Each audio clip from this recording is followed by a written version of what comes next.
तो आप लोग जो है बिल्कुल अब रिवीजन कीजिए अच्छे से, क्योंकि समय काफ़ी कम बचा है, 20 से 25 दिनों का समय है। और आज का ये वीडियो जो है वो काफ़ी इंपॉर्टेंट होगा, क्योंकि ये सब रियल क्वेश्चन है। जो भी मैं करवा रहा हूँ ये रियल जेसीईआरटी का क्वेश्चन है। आप यहाँ पे जेसीईआरटी का लोगो देख सकते हैं और बिल्कुल इसी पैटर्न पर आप लोगों का एग्जाम होगा। जैसे कि आप यहाँ पे देख पा रहे हो कि आप लोगों के पास टोटल फुल मार्क्स जो आपको 40 नंबर का मिलेगा, समय आपको 1 घंटा मिलता है। वहाँ पर एग्जाम में आप लोगों को 15 मिनट का एक्स्ट्रा समय आपको शो आउट हो रहेगा, वो क्वेश्चन पढ़ने के लिए आप लोगों को दिया जाता है। क्वेश्चन एग्जाम में आपका यही सेम पैटर्न रहेगा। आप टेस्ट लगाइए, ठीक है। आप चाहो तो रिवीजन कर सकते हो, टेस्ट भी दे सकते हो। तो सबसे पहला सवाल देखिए आज का, यहाँ पर आप लोग देख पा, सबसे पहला सवाल देखिए आज का स्क्रीन पर आपके आ गया है। मेसोपोटामिया नाम किस भाषा के 2 शब्दों से मिलकर बना हुआ है? ऑप्शन से आपके पास यूनानी है, लैटिन है, रोमन है, इनमें से कोई नहीं।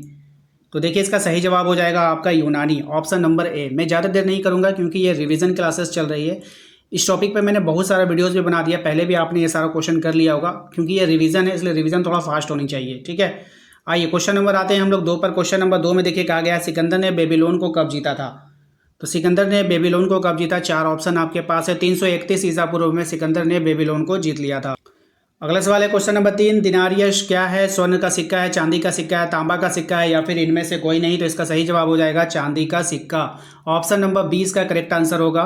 क्वेश्चन नंबर आते हैं 4 पे। इतिहास का पिता किसे कहते हैं? मोस्ट इंपॉर्टेंट सवाल रहेगा आपके एग्जाम के लिए। इतिहास का पिता किसको कहते हैं? तो हेरोडोटस को कहते हैं, यानी कि ऑप्शन नंबर सी इसका यहाँ पे करेक्ट आंसर हो जाएगा। क्वेश्चन नंबर आते हैं 5 पे। रोमन साम्राज्य का प्रथम सम्राट कौन था? ऑप्शंस आपके पास हैं। तो रोमन साम्राज्य का जो प्रथम सम्राट था वो था आपका अगस्टस, ठीक है। ऑप्शन नंबर ए इसका यहाँ पे करेक्ट आंसर हो जाएगा। क्वेश्चन नंबर आते हैं 6 पे। क्वेश्चन नंबर 6 में कहा गया है कि बताइए पहाड़ी की चोटी पर बसे गाँव को क्या कहते हैं? तो पहाड़ी की जो चोटी होती है उस पर बसे गाँव को हम लोग कैस्टेला कहते हैं, ऑप्शन नंबर बी इसका यहाँ पे करेक्ट आंसर हो जाएगा। क्वेश्चन नंबर 7 का ये क्वेश्चन नंबर 7 में कह रहा है इकाइट से आपका क्या तात्पर्य है? तो इकाइट्स का जो तात्पर्य होता है उसको हम लोग अश्वरोही कहते हैं, ऑप्शन नंबर डी इसका यहाँ पे करेक्ट आंसर हो जाएगा। क्वेश्चन नंबर आते हैं 8 पे। क्वेश्चन नंबर 8 में कहा गया है कि रोमन साम्राज्य में गणतंत्र का काल कब से कब तक चला था? मोस्ट इंपॉर्टेंट रहेगा आपके एग्जाम के लिए। सही जवाब हो जाएगा 509 ईसा पूर्व से 27 ईसा पूर्व, ऑप्शन नंबर ए इसका यहाँ पे करेक्ट आंसर होगा। क्वेश्चन नंबर आते हैं 9 पे। क्वेश्चन नंबर 9 में कहा गया है कि गृह युद्ध से क्या तात्पर्य है आपका?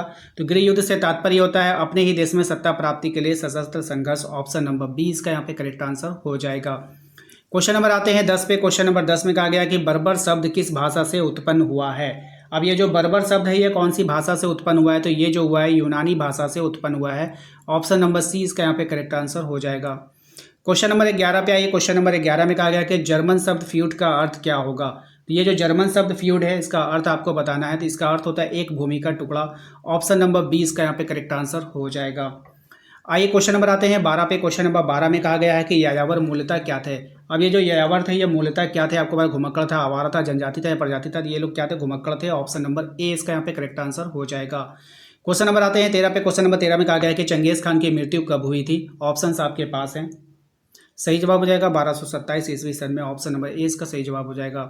क्वेश्चन नंबर आते हैं हम लोग 14 पे। कहा गया है कि मेसोपोटामिया में इनन्ना किसकी देवी थी? बहुत ही अच्छा सवाल है और कई बार एग्जाम में आ चुका है। तो प्रेम और युद्ध की देवी थी, ऑप्शन नंबर ए इसका सही जवाब होगा। क्वेश्चन नंबर आते हैं हम लोग 15 पे कि मेनर क्या था? काफ़ी अच्छा सवाल है। मेनर क्या था? तो लॉर्ड के घर को क्या बोलते थे? मेनर बोलते थे, ऑप्शन नंबर ए इसका यहाँ पे सही जवाब हो जाएगा। क्वेश्चन नंबर आते हैं 16 पे। मेसोपोटामिया सभ्यता की लिपि कैसी थी आपको बतानी है। तो मेसोपोटामिया सभ्यता की जो लिपि थी वो किलाकर, कहीं कहीं पर किलाक्षर लिखा जाता है, कहीं कहीं पे किलाकर होगा, तो दोनों सही होता है, ठीक है। टीथ क्या है आपको बतानी है। टीथ क्या है? तो टीथ जो होता है वो एक तरह का कर होता है, यानी कि टैक्स होता है, ठीक है। क्वेश्चन नंबर आते हैं हम लोग 18 पे। क्वेश्चन नंबर 18 है हमारा, फ्रांसीसी समाज में अभिजात वर्ग किस श्रेणी में सम्मिलित था? राइट आंसर हो जाएगा द्वितीय वर्ग में सम्मिलित था, ऑप्शन नंबर बी इसका यहाँ पे सही जवाब होगा। क्वेश्चन नंबर आते हैं हम लोग 19 पे। वर्तमान में फ्रांस में किस प्रकार की सरकार है? अब ये जो वर्तमान है यहाँ पे जो सरकारें हैं वो कौन सी सरकारें हैं आपको बताना है। तो गणतंत्रीय सरकार है, ऑप्शन नंबर बी हो जाएगा। द लास्ट सपर चित्र किसने बनाया था आपको बतानी है। तो द लास्ट सपर चित्र जो बनाया था वो किसने बनाया था? तो लियोनार्डो दा विंची ने बनाया, ऑप्शन नंबर ए इसका यहाँ पे सही जवाब हो जाएगा। क्वेश्चन नंबर आते हैं 21 में। ईसाई धर्म में ईस्टर का आशय क्या होता है? तो ईसाई धर्म में जो ईस्टर है उसका आशय होगा ईसा मसीह को पुनर्जीवित होने का प्रतीक। क्वेश्चन नंबर आते हैं 22 पे। कहा गया the civilisation of the Renaissance in Italy नामक पुस्तक की रचना किसने किया था। बहुत ही अच्छा सवाल है। इसकी रचना किया था बर्कहट ने। ऑप्शन नंबर बी हो जाएगा इसका करेक्ट आंसर। क्वेश्चन नंबर आते हैं 23 में। द प्रिंस नामक पुस्तक की रचना किसने की है। तो द प्रिंस नामक जो पुस्तक है इसकी रचना मैकियावेली ने किया है। ऑप्शन नंबर ए हो जाएगा। क्वेश्चन नंबर आता है 24 में। कहा गया है कि नाइट्स कौन थे। आपको बतानी ये जो नाइट्स थे वो कौन थे। तो घुड़सवार सैनिक। ऑप्शन नंबर ए हो जाएगा इसका राइट आंसर। क्वेश्चन नंबर आते हैं हम लोग 25 पे। छापे खाना यानी कि प्रिंटिंग प्रेस के निर्माण किसने किया था। तो इसका निर्माण किया था गुटेनबर्ग ने। ऑप्शन नंबर बी इसका यहाँ पे करेक्ट आंसर होगा। क्वेश्चन नंबर आते हैं हम लोग 26 पे। इसाबेला द ईस्ता कौन थी। तो ये जो थी मंटुआ राज्य की रानी थी, ठीक है, रानी थी। क्वेश्चन नंबर आते हैं हम लोग 27 में। चीन की साम्यवादी पार्टी की स्थापना कब हुई थी। तो चीन में जो साम्यवादी पार्टी की जो स्थापना हुई वो हुई थी 1921 में। क्वेश्चन नंबर आते हैं 28 में। प्रिंसिपिया ऑफ मैथमेटिका किसके द्वारा रचित है। तो ये जो रचना हुई है न्यूटन के द्वारा। ऑप्शन नंबर डी इसका करेक्ट आंसर हो जाएगा। क्वेश्चन नंबर आते हैं हम लोग 29 पे कि किसने ये घोषणा की कि पृथ्वी समेत सारे ग्रह सूर्य के चारों ओर परिक्रमा करते हैं। तो ये घोषणा किया था कॉपरनिकस ने। ऑप्शन नंबर बी हो जाएगा। क्वेश्चन नंबर आते हैं 30 पे। कहा गया सोसाइटी ऑफ जीसस नामक संस्था किसने स्थापित किया। सोसाइटी ऑफ जीसस नामक संस्था की स्थापना इग्नेशियस लोयोला ने किया था। क्वेश्चन नंबर आते हैं हम लोग 31 पे। मार्टिन लूथर किस देश के निवासी था। अब ये जो मार्टिन लूथर था ये जर्मनी का निवासी था। ऑप्शन नंबर ए हो जाएगा।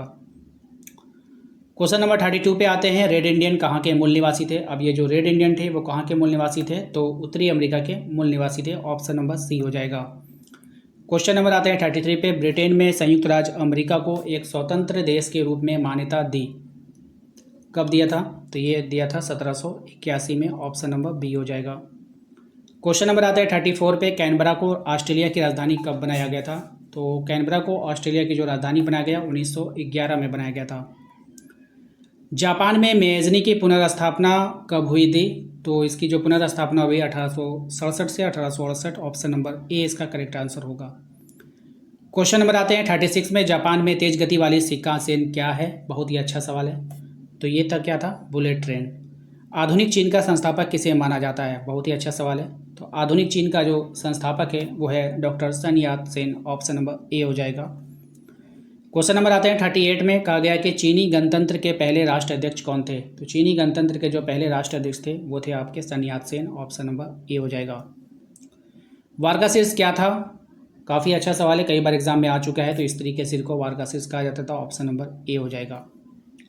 क्वेश्चन नंबर आते हैं 14 पे। क्वेश्चन नंबर 14 में देखिए कहा गया है कि मेसोपोटामिया के किन दो नदियों के बीच की उपजाऊ भूमि को इंगित करता है। तो मेसोपोटामिया जो इंगित करता है वो दजला और फरात को इंगित करता है। ऑप्शन नंबर बी इसका यहाँ पे करेक्ट आंसर हो जाएगा। तो दोस्तों आशा करते हैं कि आज का ये वीडियो आपको काफ़ी पसंद आया होगा। वीडियो अच्छा लगा तो प्लीज़ वीडियो को एक लाइक जरूर कर दीजिएगा। चैनल पे पहली बार विजिट कर रहे हैं तो सब्सक्राइब करके घंटी वाले आइकन को प्रेस कर लीजिए। साथ ही साथ दिए गए नंबर पर संपर्क करके आप हमारे व्हाट्सएप ग्रुप को भी ज्वाइन कर सकते हैं। मिलते हैं नेक्स्ट अगले वीडियो में। Thank you.